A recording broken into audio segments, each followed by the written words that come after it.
conversation tonight is very much inspired by a call for paper that it was my great pleasure to forge with our new DHS ambassador, Alex Bannister, who will be introducing each of our speakers tonight. This is an 8-part series. We had originally planned that we might have an afternoon or possibly 3 seminars, and we were so excited that we had so many wonderful presentations proposed. We decided to make it into a much lengthier and richer set of meditations.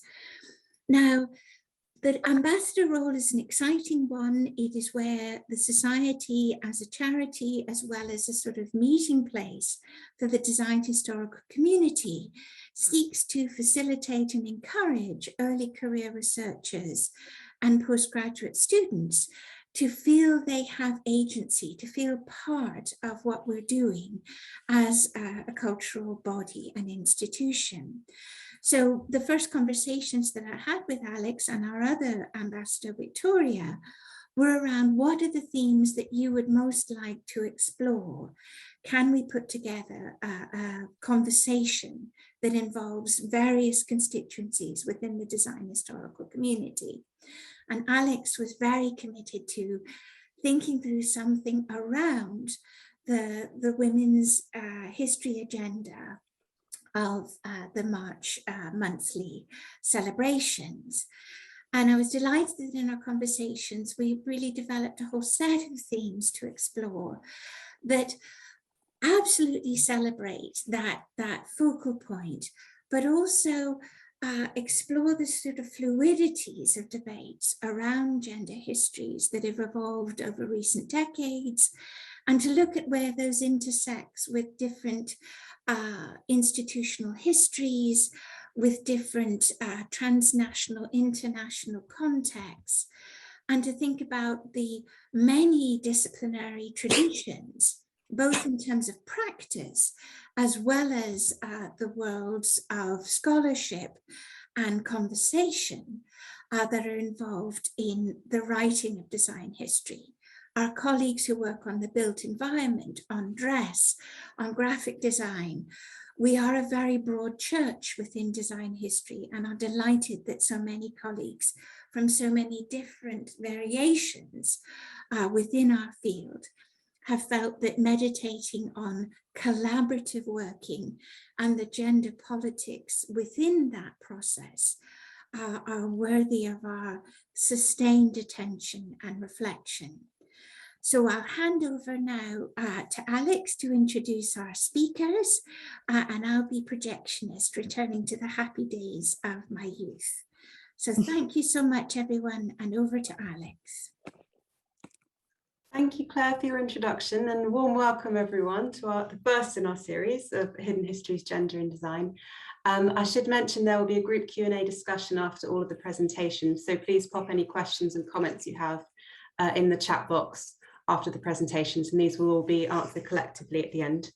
A few of our speakers have also been interviewed for our blog, so if you'd like more information on their research, that can be found on the Design History Society website. So our first speakers are a collective of academics.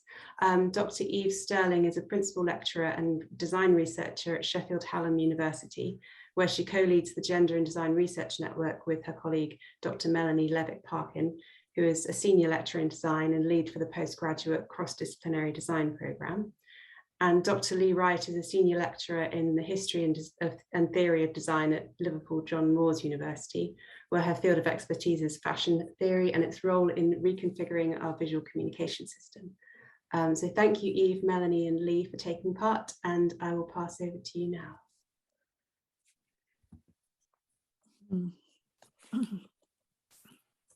Yeah, good evening, everybody, and thank you very much to the team of Gender and Design Histories for having us here tonight. We were very excited when we saw the call.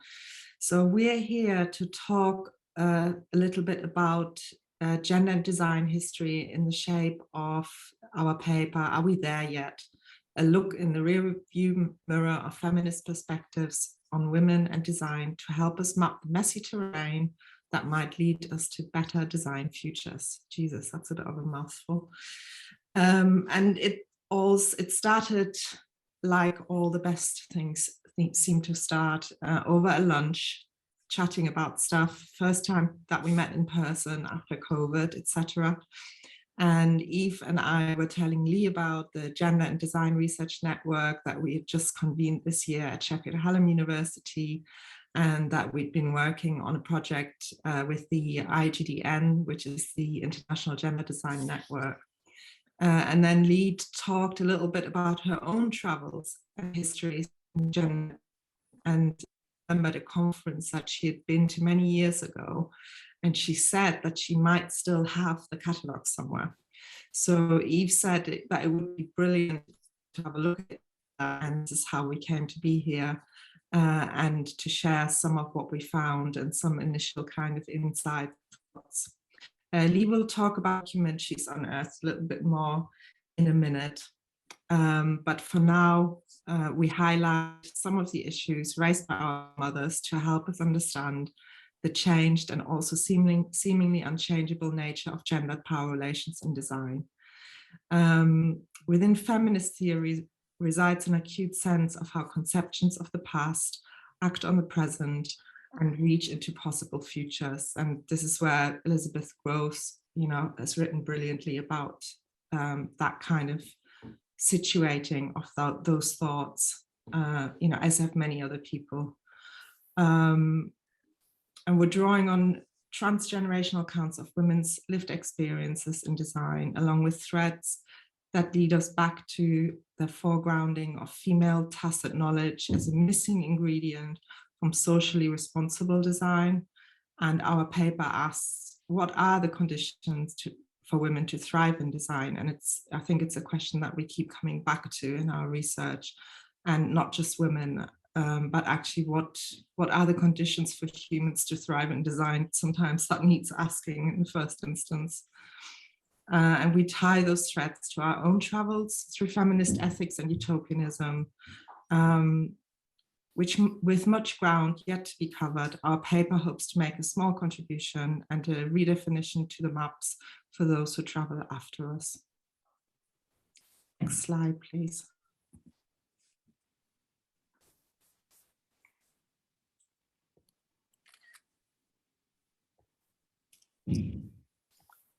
This is Lee's slide.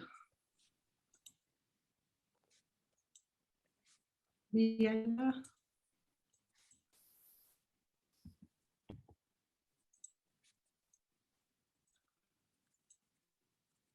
I think you're muted, Lee. Yes, thank you. Okay, I'm going to start. Okay, so in 1986, feminist design theorists wrote that a feminist perspective in design and both practice and history can contribute in many ways to the necessary process of rethinking the role played by design in our everyday lives. And just as a group of 3 transgenerational researchers, we valued such an astute observation because it foregrounds really our own lived experience and research interests. So to contextualize that quote, which comes from this document that you can see the photograph of here, yeah, it's a bit tatty and slightly yellowed, but I have had it in my possession since 1986. So this was a printed conference document titled A Resource Book on Women Working in Design, Issues and Problems Confronted by Women in Their Education and Careers in Design. And it comprises of 3 sections. So there's an introduction by the organisers, who were Tag Gromberg and Judy Atfield. And then there's a set of abstracts of papers given at the one-day symposium, which was held at Central School of Art and Design, which is now part of Central St Martin's. And you can just see in the middle there the contents page, and that gives you an idea of the contributors, so that you can see that the abstracts were designers and educators from a variety of fields: graphic design, architecture, textiles, and product design. And then the 3rd section is like a bibliography and a set of kind of contact addresses of relevant organizations. But the it's really this paper that provided us with the opportunity to contact the original contributors. And we're just really at the beginning of doing that, but we've had some lovely replies, and we've asked for their contemporary viewpoint on that key quotation that I read out and that's at the top of the slide here. And from the replies we've had so far, Annette Burford, who is now in Canada, who originally wrote on textiles, her comment perhaps sums up really the 4 contributors that we've had replies from. And when we asked her about her thoughts on that quote in her contemporary life, she commented, "We have come some way, but a generation later," and she in brackets emphasizes 36 years, "not far enough for my liking." And this was a thread that ran through all 4 of the replies that we've had from the 6 contributors. So 2 of the other contributors really focused on how the feminist voice has become stronger in recent years. And interestingly, they didn't have the document. So I scanned it and scanned their papers and sent it to them because they had forgotten what they had said. So they were very interested to see their 36-year-old ago self. And really they, in terms of their comments, it's really connected to what Joss Boyce calls an extension of all perspectives, and that has contributed to challenging normative practices.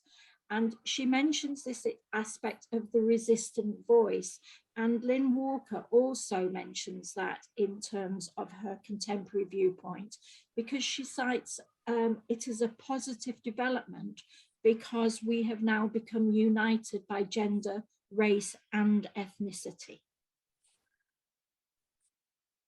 So can we have slide 3?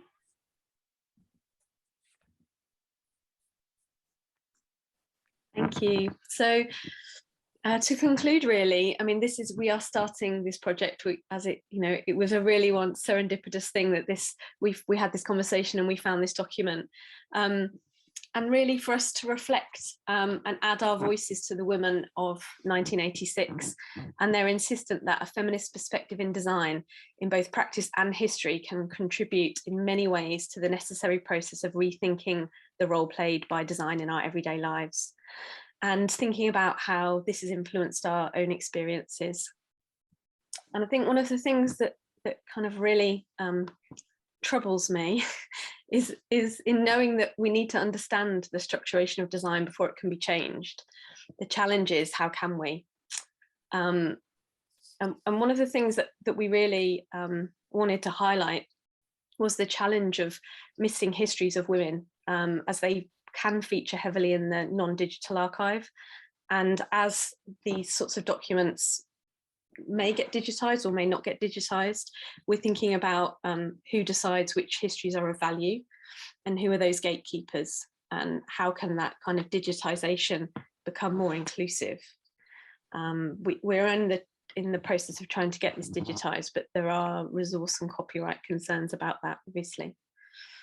So what's next? We're going to do further work, and we're looking at kind of intergenerational review, again with the authors and anybody else. So if you're interested, please do reach out.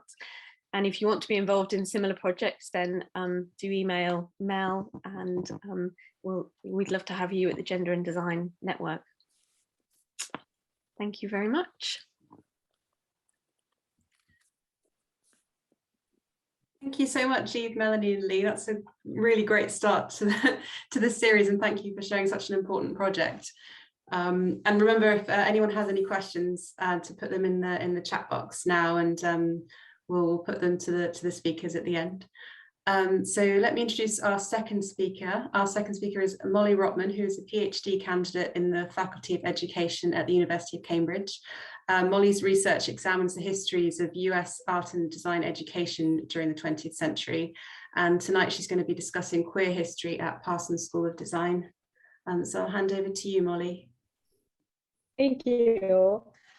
Okay, so while many people have heard of Parsons School of Design in New York City, few know much about its namesake, Frank Alva Parsons. In 1904, he joined the faculty of what was then called the New York School of Art, and in the years that followed, Parsons became instrumental in shaping the institution. He created interior, fashion, and graphic design programs and changed the school's name to the New York School of Fine and Applied Art. During Parsons' tenure, he would author 3 books, lecture to audiences across the United States, teach students in the classroom, as well as decorators and salesmen at the YMCA, and make countless media appearances, all in an effort to teach Americans how to improve their taste and discover beauty in their everyday lives. Always in demand, Parsons was described in newspaper articles as, quote, busier than the President of the United States, and, quote, a celebrity among the educated men of this country.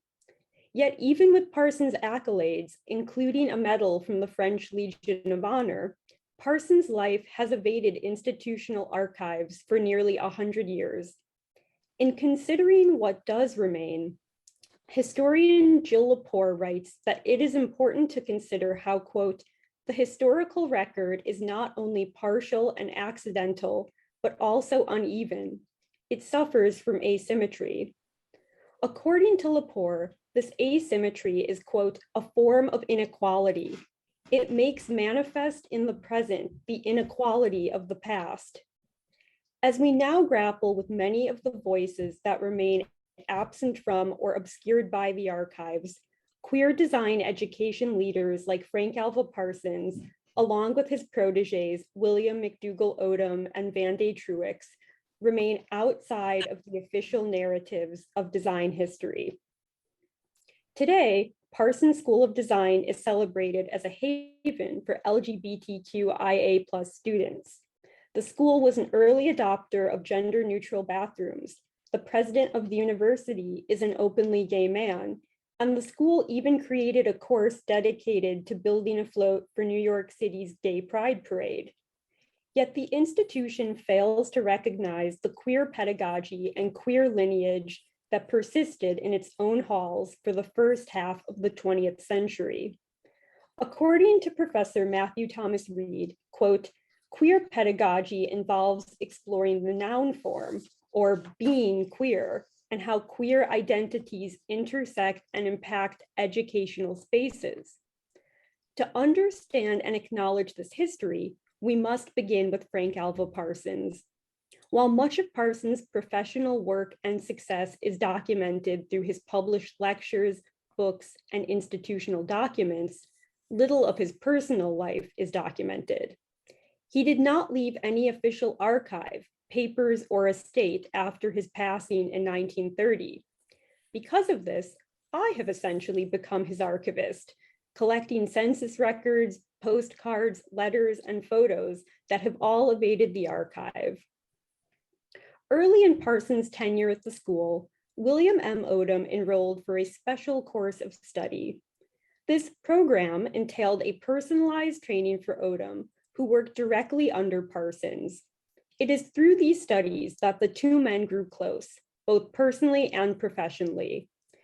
Immediately upon Odom's graduation from the school, Parsons hired Odom to teach in and ultimately direct the interior decoration department.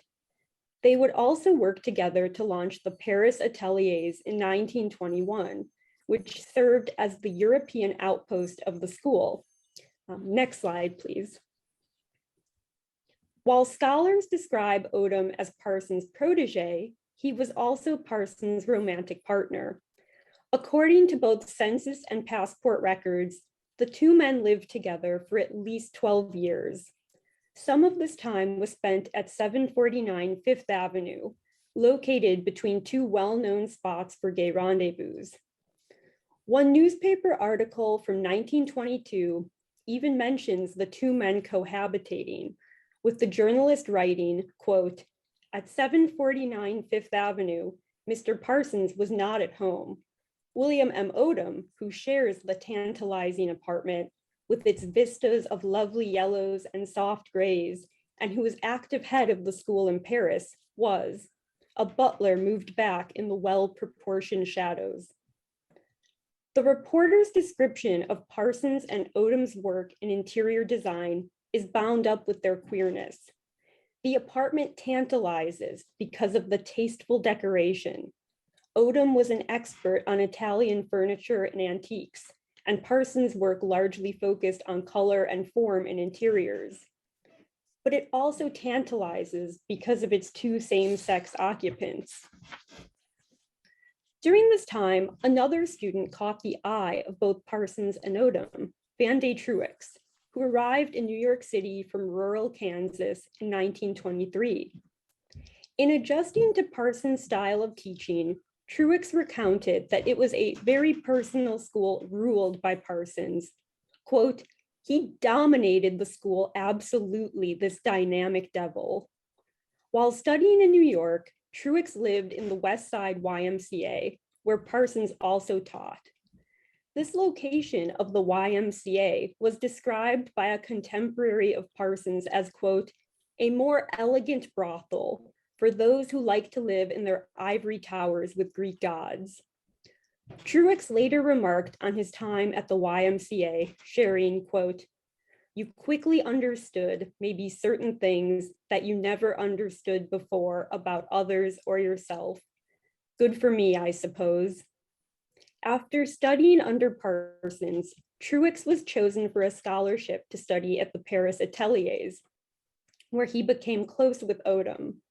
And like Odom, immediately after graduating, Truix began teaching in the interior decoration Okay, department. I'm covering for Carmen, so it's no big deal. Sorry, can we just make sure everyone's mics are off? Thank you.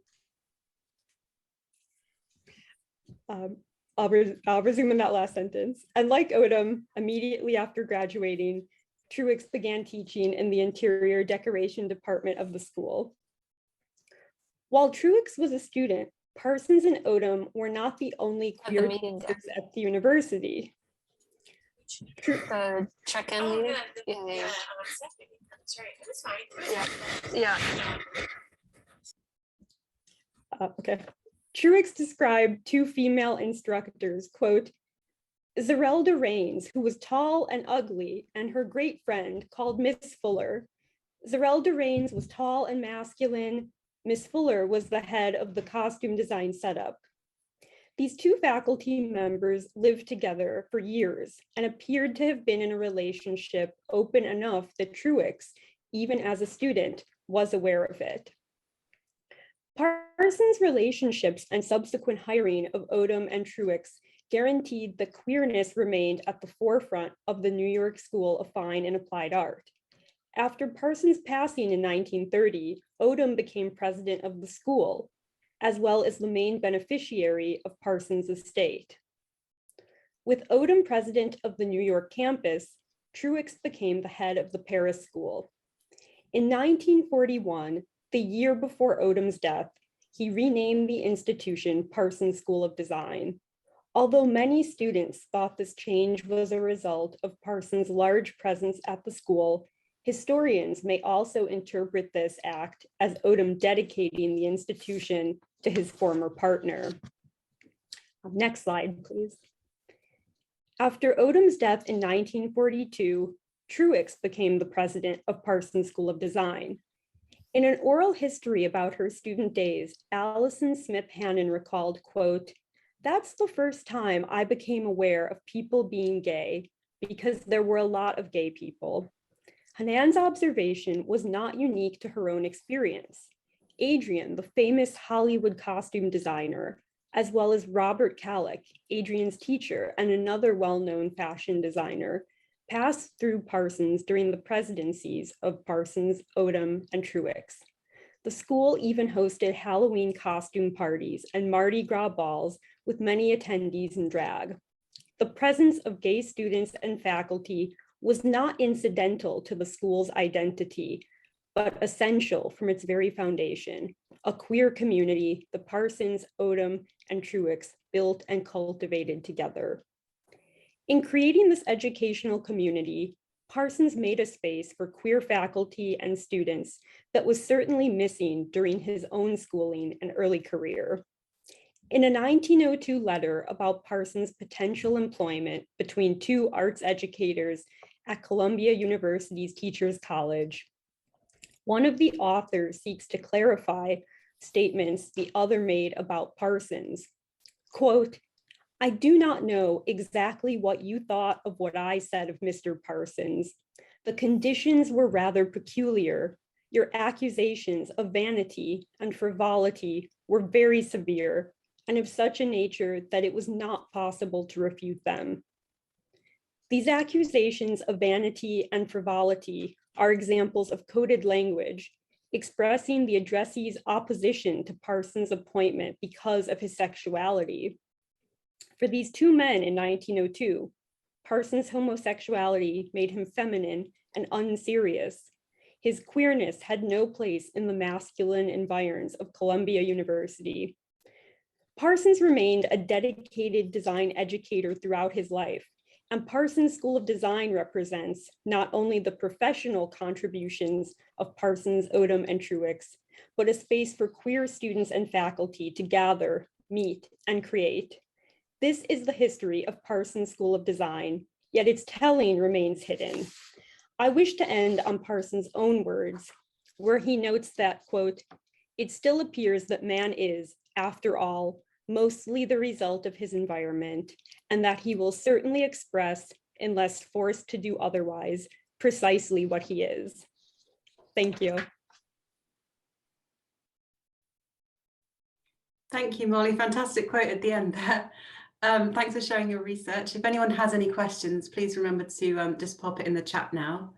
Our next speaker is Dr. Dale Gyure, Professor of Architecture at Lawrence Technical University and the Chair of the Architecture Department. His research focuses on 19th and 20th century architecture, particularly the intersections of architecture, education, and society.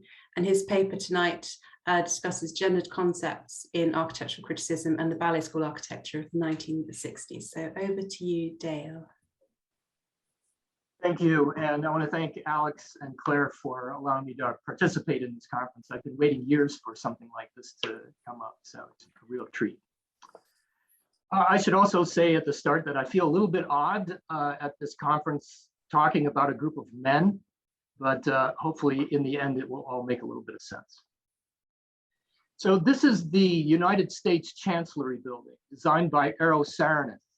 It opened in London in 1960, and it was one of the most anticipated and controversial buildings of the new decade. While many welcome the introduction of this newly popular modernist style into the conservative city, others attacked Saarinen's design as inappropriate for a variety of reasons. The leading spokesman for this latter group was British architecture critic Rayner Banham. In a short critique published in the New Statesman in December 1960, Banham made his displeasure known, assigning the Chancellery to the so-called Ballet School of US Architecture, and condemning the building as a symbol of modern architecture's regrettable loss of what Banham called its dedicated muscularity. In his view, this demise launched contemporary architecture in two directions, toward, quote, neo-monumental in one direction, ballet school in the other, end quote. Saarinen's Chancellery committed the unforgivable sin of trying to move both ways at once. The result, to Banham, was a building, quote, monumental in bulk, frilly in detail, end quote. The key to Banham's critique, in my opinion, is the use of the word frilly. That word and so many similar words of a gendered nature began to appear rather frequently in American architectural criticism in the 1960s, along with occasional references to Banham's alleged ballet school.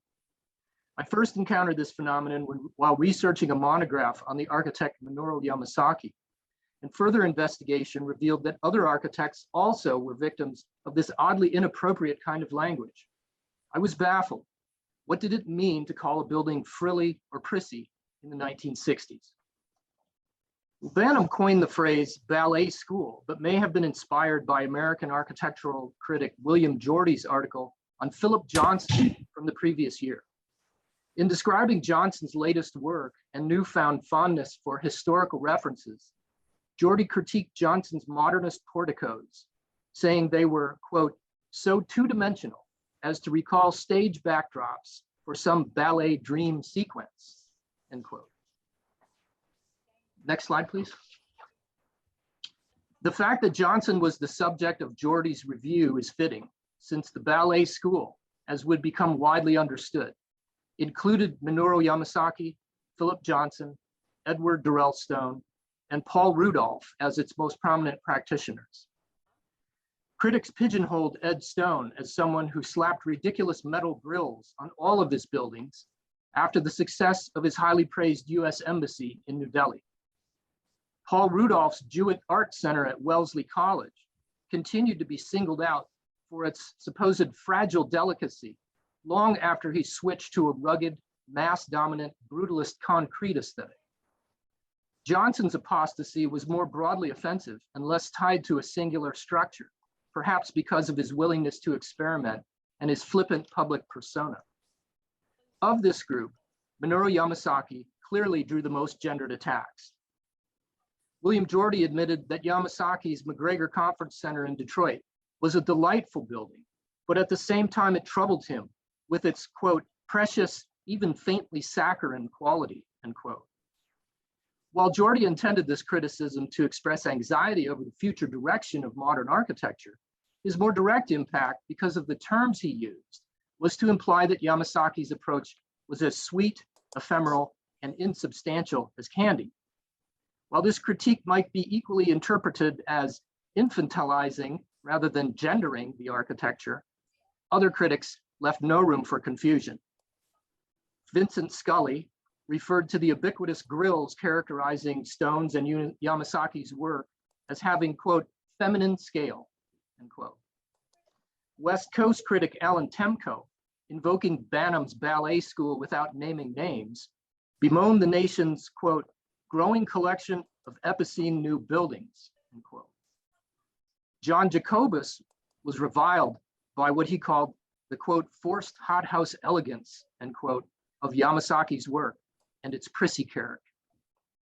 Wolf von Eckert's analysis reduced Yamasaki to a practitioner of, quote, all manner of lacy Venetian Gothic and busy arabesques, end quote. Even Ada Louise Huxtable of the New York Times joined in with her oft-cited description of Yamasaki's World Trade Center in New York as, quote, the world's daintiest architecture for the world's biggest buildings, end quote, which gender identified Yamasaki's work as much as similar comments by her male counterparts. Next slide, please. Dainty wouldn't be the only epithet of a gendered nature to be directed toward Yamasaki's work. The comprehensive list would include terms like frilly, precious, prissy, saccharine, lacy, and epicene, in addition to phrases like spun candy, costume jewelry look, and confections of the decorated box school of design. Every one of these words or phrases was firmly connected in the popular mind with women and their so-called frivolous obsession with decoration, whether it be of themselves or their environment. And such words were also code when applied to the activities, appearance, or products of a man for effeminacy. So why were Banham and others so keen to imply that the work of those architects was somehow effeminate? Again, I ask, what did it mean to call a building frilly or prissy in the 1960s? The answer isn't as straightforward as I first imagined. Numerous factors were involved in this critical gendering, but I think the best explanation is that modern architecture was going through an identity crisis, and the mainstream critical establishment, which had invested in the international style and its subsequent post-war development as a universal new approach to design, was threatened by the growing popularity of the ballet school architects. In particular, the individualism, historicism, and sensual appeal exhibited by the ballet school architects were viewed as dangerous to architecture's future. Critics like Banham, Scully, and Gyure lashed out at these individuals in calculated terms, invoking language that implied femininity and weakness, and tying them to the ridiculous whims of popular taste. In John Wayne's America, the reading audience for these critics understood the implications of prissy and similar terms, which wasn't to identify these men as gay, although Johnson and Rudolph were, but to demean their work by equating it with the women and the effeminate males who were seen as driving the inferior mass culture that was degrading the country. This gendering of architectural foes falls in line with other notable examples found by scholars during the Cold War period. For example, Sharon Stevens noted that, quote, Cold War political rhetoric stressed the dangers of feminized half men, sapping the masculine vigor required for economic development, political strength, and national security. The prose of consensus academics was laden with metaphors of sexual prowess, end quote. Roger Korber found that, quote, the homosexual in Cold War America was contained, made sexless, ridiculous, and therefore harmless by representing him as being fussy or overly concerned with style, sophistication, and mannerisms, which all fell under the rubric of aesthetics, end quote. And Andreas Huysen has found that as far back as the 19th century, mass culture has been associated with women, while real, authentic culture remains the purview of men. All of this indicates a trend toward equating females and effeminate males in post-war America with the frivolous and decorative and with inferior mass culture. The critics engaged in this effort were still reeling from the shocking popularity of Elizabeth Gordon's 1953 House Beautiful article entitled The Threat to the Next America, which criticized the international style architecture of European modernist heroes like Le Corbusier, Ludwig Mies van der Rohe, and Walter Gropius as being unfit and actually threatening to the American lifestyle, and further implied that these designers were communists.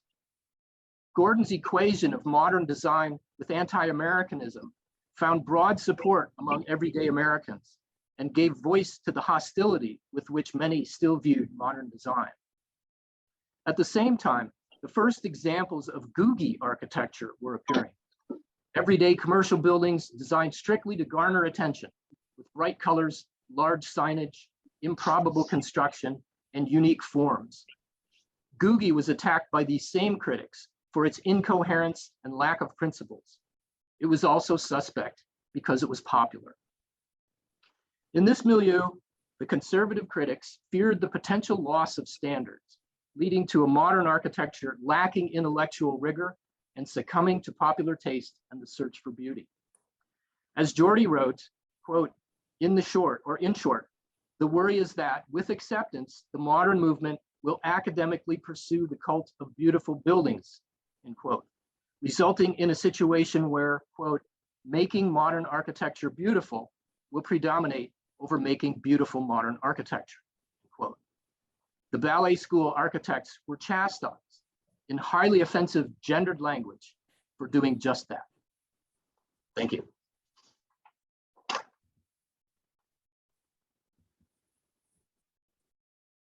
Thank you so much, Dale. Our fourth speaker is Professor Laura Franz, who teaches the History and Context of Graphic Design program at the University of Massachusetts, Dartmouth. Tonight, Professor Franz will discuss using categorical analysis as a method to identify underrepresentation in graphic design history. Thank you, Laura. I'll pass over to you now. Thank you, Alex. So my research builds off of an article that was written 30 years ago by Martha Scotford, in which she asked, is there a canon of graphic design history? And in order to answer this question, she did a data analysis. She set up some categories. She documented how designers were represented in the 5 most popular textbooks at the time, graphic design history textbooks. And she had these 11 categories that she looked at. She really focused it on how the designers were represented through reproductions of their work. And she looked at the size of the reproductions, whether they were in color, how many images were reproduced, whether or not a single image was reproduced multiple times. And she created this chart of data, and she identified that there were 204 designers who were represented in these historiographic design textbooks. So somebody had thought they were important enough to include. Of those 204 designers, 190 were men, 14 were women, and the ethnicity was not stated. And then she wanted to look at, well, what about significant representation? Who's being represented more than others? And so she looked at significant representation within her 11 categories. And she made a new list, and she's like, so who are my designers who are represented significantly in one of these categories? When she did that, she ended up with 59 designers. None of them were women, and there was one designer of color. And the significance becomes important when we look at the history of graphic design or the history of any design field, because we can look at those 5 textbooks and we can see April Greiman here. She was represented in those textbooks. She was represented, I think, 9 times, but most of her images were small and none of them were in color. And she didn't make it to significance in any of the categories. Whereas we can look at Toulouse-Lautrec there next to her, who was represented 17 times. Most of his images were medium or large, and about a third of them were in color. So we see this difference in how they are represented across the 5 texts. Now, once Scotford had reduced the list by being significant in at least one category, she then was interested in looking at, well, who's even more significant? Who is significant in 5 or more categories? And she came across 8 European men who met this standard of, I guess we'll say it, extremely significant in these textbooks. And Toulouse-Lautrec was the hey, kitty. least represented. Hey, you big kitty. Them. You're getting big, huh? Yeah, I know. Oh, geez. Oh, Can I have the geez. next slide, Michael, please? can you mute your mic, Oh, Michael? Excuse me? Next slide, please. Thank you. So what I was interested in looking at is how has the canon changed now that we have access to so many online resources? There should be more voices who are writing and creating content. And what is this content out there, and has our canon changed?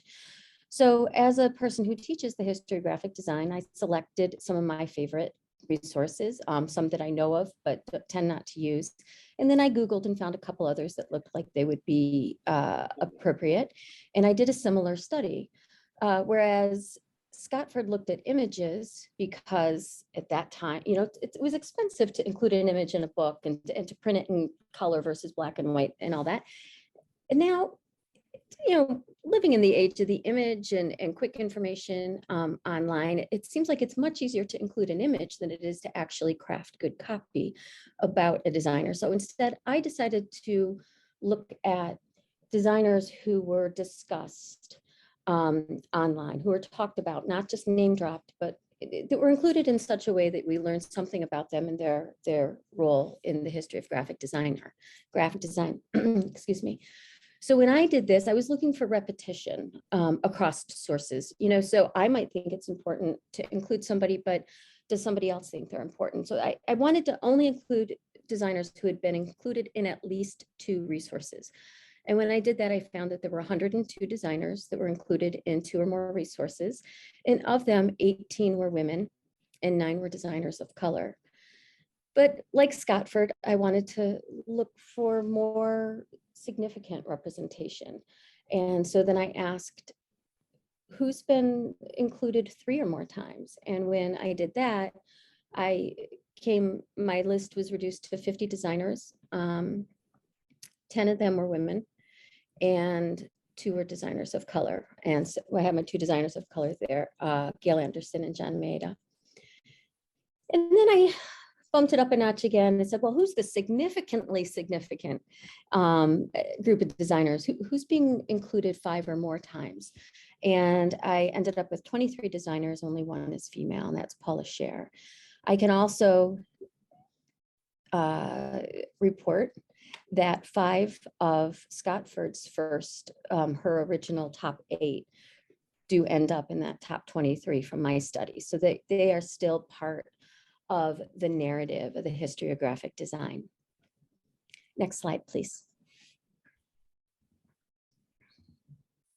So I had been hoping to see more women, and I had been hoping to see more designers of color, but I decided, all right, this is what I found. This is what's, for better or for worse, great about categorical data analysis, is that I don't decide what I'm going to find. I find what I find. The patterns are there and the information is there. So I decided I'm just going to write this up. And part of writing it up is explaining, how does this Google search result thing work? And as I was crafting my text about that, I realized that a Google search result is not just about what Google gives us, but it's about what the readers and the visitors click on, and what readers are actually gaining from these results. And so many people click through on that first page of the Google search results that I realized that my data that I had gathered was from my selected resources as a history of graphic design professor. And what I needed to do was go back and redo this research, looking at the results from the first page of Google search, because more than 100% of the people click through on that page. And the reason why it's more than 100% is because people will click a link. It's not what they want. They will back out and they will click another link on that same page. It is so important in terms of how information is getting to the general public. So I redid the data analysis and using the same rules. And I found that only 73 designers now were included in more than one resource. So in two or more resources, down from 102. So it's a narrower range. And only 4 of them were women. Only 2 of them were designers of color. When I bumped it up to 3 or more, 35 designers, 3 are women, no designers of color. Bumped it up again. 14 designers were included in 5 or more of my online resources that come from the first page of Google results. Only 1 is a woman, and it struck me that it's the same woman, April Greiman, who is the highest resulting woman in the text from 1991. So I could see, as I was doing this second layer of research or data analysis, that the online resources on that first Google results page are really drawing heavily from some of the texts that are older and a more traditional narrative of the history of my field. I did, however, see some differences as well. We can see that only 3 of Scotford's top 8 made it into this top cut of designers off the first page. One of the reasons is because one of them was replaced by Walter Gropius. You know, he just shows up all the time. So I am writing an article on this. I have some thoughts on the connection between that first page of Google results and Scotford's results. But I think what's most important for today is to just remember that there's qualitative research and quantitative research, and qualitative can lead us to think we're seeing something based on what we experience, but the quantitative research will also help us see patterns we ourselves aren't taking in and aren't realizing that we're seeing in it, and it can light the way for us in terms of areas of our field that we need to do more research on, or try to understand these hidden patterns that we wouldn't see otherwise. So, thank you.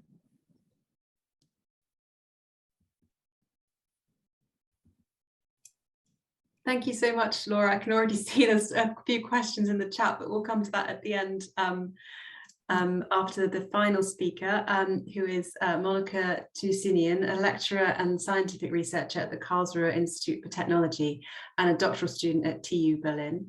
Monica's paper tonight discusses the relevance of feminist theory on architectural transformation processes, particularly looking in relation to the concept of care. So I will hand over to Monica now. Please continue putting questions in the chat if anyone has any. So thank you so much for having me. I think you skipped a slide. Can we go back? I think it went, yes. So I want to talk briefly tonight about my research and how design-driven research in architecture ties in and weaves into feminist spatial practice and feminist theories. The premise of design-driven research is that knowledge can be created and uncovered through acts of design, because most architects are dilettantes at best when it comes to the scientific method. We are not educated on this in university mostly, and everything is we develop a set of skills that is very tightly connected to the act of designing and producing architectural objects. And the premises, this can lead to the creation of knowledge.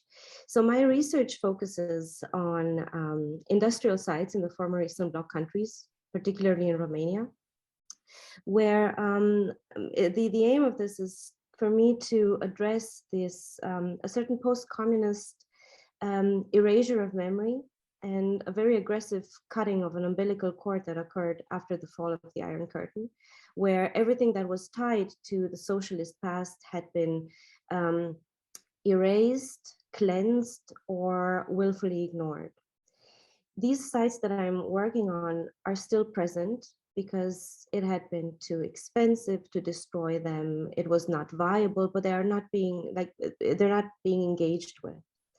And I want to address this cultural amnesia, while at the same time treat the sites as bodies or as actors that are to be engaged with, that tie the local populations to a shared communal past, to a shared history. And with this, I'm trying to find methods to extricate them from predatory investors and real estate speculation practices, because this is something that is occurring more and more in Romania these days. These sites are being viewed as development assets. Most of them are intra-urban or peri-urban. They're very well located, and there's always this danger that a lot of developers and a lot of architects tend to work in tabula rasa.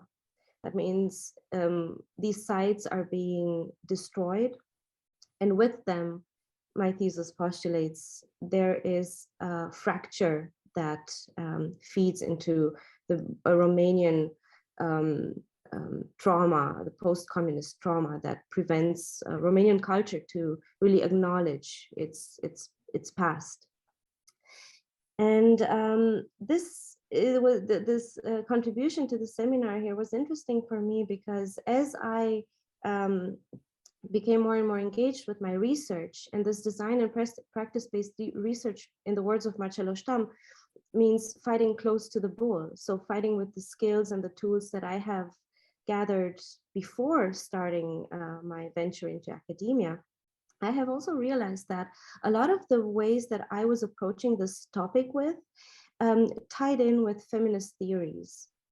And these feminist theories, and Doina Petrescu says that these feminist theories assert that things can be different and they can be extended beyond analytic modalities into practice-based, interventionist, and activist modalities to propose, materialize, and experience how things may become otherwise.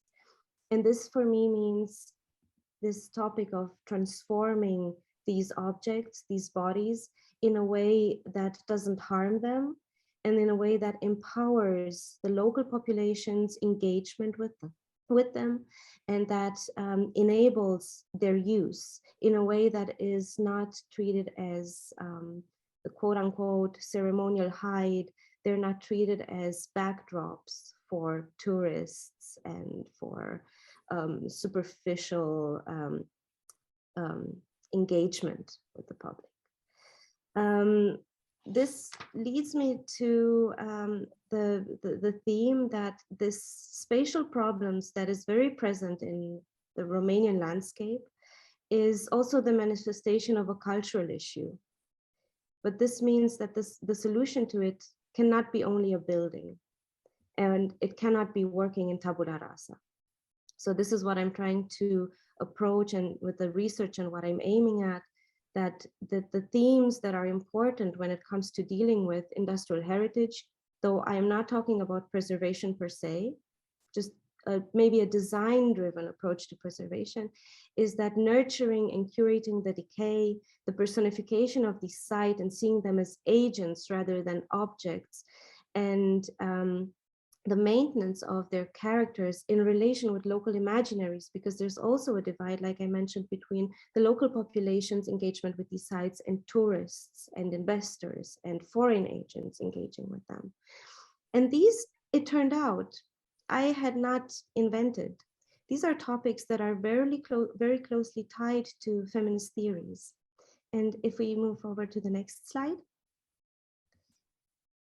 And one of these theories that I have immersed myself in was Donna Haraway's Cyborg Manifesto. This has become more popular. It's very present in the current discourse, but something that struck with me with Donna Haraway when she talks about feminized bodies and feminized objects. She talks about the social métier, but this can be applied to these sites because, as she defines it, they're objects and bodies that have made extremely vulnerable. They're able to be disassembled and reassembled. This applies to industrial wastelands and also contains an element of grotesque that I'm not going to dwell on too much now, but also this element of grotesque is also linked to the perception of human female bodies. Historically, the fear and the uncanniness and the uncertainty that is associated with the female body applies to these sites as well, if I translate it like that. So these sites that are viewed as agents, and my point is also, and this also ties into the feminist theories of, for example, Elke Krasny, is that we shouldn't be looking at them like Corbusier looked at the Plan Voisin, his hand hovering over the model. It's more about caring for them and maintaining them. And what's interesting is that at its etymological core, this maintenance means to hold in one's hands. And this concept of care that Elke Krasny talks about in her work also links to how we could treat these objects in tabula plena, how we can engage with these sites without alienating ourselves as designers from them, and without treating them like they are objects to be operated on rather than operated from within. Obviously, this is antithetical to neoliberal values that support this erasure and the aggressive construction of the new, to the working in tabula plena, everything that the mainstream or the orthodox current in architecture enforces. Just graze it to the ground and build something new. And I am arguing for an approach that is interconnected with a plethora of other factors that mean that these interventions are tactical rather than objectual. And this is where, in my research, the problems start to occur, because the research leads one where it leads you. And it turns out that the tactical approach to care was more relevant in this research collage that I've set up for the dissertation, and that I'm not creating bodies anymore because I'm already dealing with the pre-existencies. And this is the conflict with the status quo, and also a bit of a conflict in my epistemic assumption that design generates knowledge. It turns out that it does, but only in relation with the other agents. But this also links me back to Donna Haraway, where she talks about tentacular thinking. It's a matter of many tentacles spread out, touching upon these agents, and everything is non-hierarchical. The designer is part of these working agents, but we are not the master of this domain.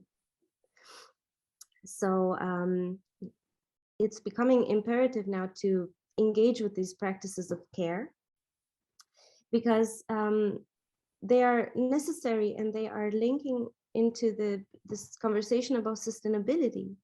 I'm talking about these industrial sites because in this fight close to the bull in my dissertation, it is also linked to my autobiography, and it is easy for me to identify these agents of care. But on the other hand, I'm trying to extrapolate these findings into the broader conversation about how we deal with the spent architectures that surround us. So this critical approach to architectural care aligns with this definition of working in tabula plena. And yet the term care is also one of these feminized concepts. I have encountered a lot of resistance and a lot of eye rolls and smiles when talking about care in architecture, because it seems like it is a concept that is marginalized and not as important. But it is precisely this theme that I want to continue on, because how care can be treated as productive, and I am not eliminating the ideas that care can lead to objects and useful objects that complement the sites. In this picture here on the bottom right, this is a before and after. I'm working on 3 case studies, one of which has been executed. It was the transformation of a small concrete prefab factory into a local theater. And the interesting part to me was that, speaking of hierarchies, I provided the concept, but the project itself was executed by the theater. So the technical directors and the people working with the stage design, it was them who, through minimal intervention, created this theater space, and it's working really well. But my assumption is, my hunch is that it is working so well, and its engagement with the local population that is usually alienated from the sites works because it engages with this grotesque character of the site. Because so much decay has been kept and maintained, not due to some artistic or architectural intention, but because of cost reasons. The theater has worked focused on what they needed. And it's this disorder of the site that matches a particular Romanian aesthetic consciousness, and it doesn't alienate the visitors. So this research ties within the feminist concept of care, but that is more preoccupied with maintaining disorder rather than imposing an aggressive order onto things that already are ordered within themselves. Next slide, please. So now I'm trying to find some epistemic order within this chaos of the dirty theories, which I am basing on Hélène Frichot and her works on dirty theory and troubling architecture, because I'm trying to find out what this means, because I've made a mess of the research, basically. It is this tentacular thinking has led me in many divergent direction.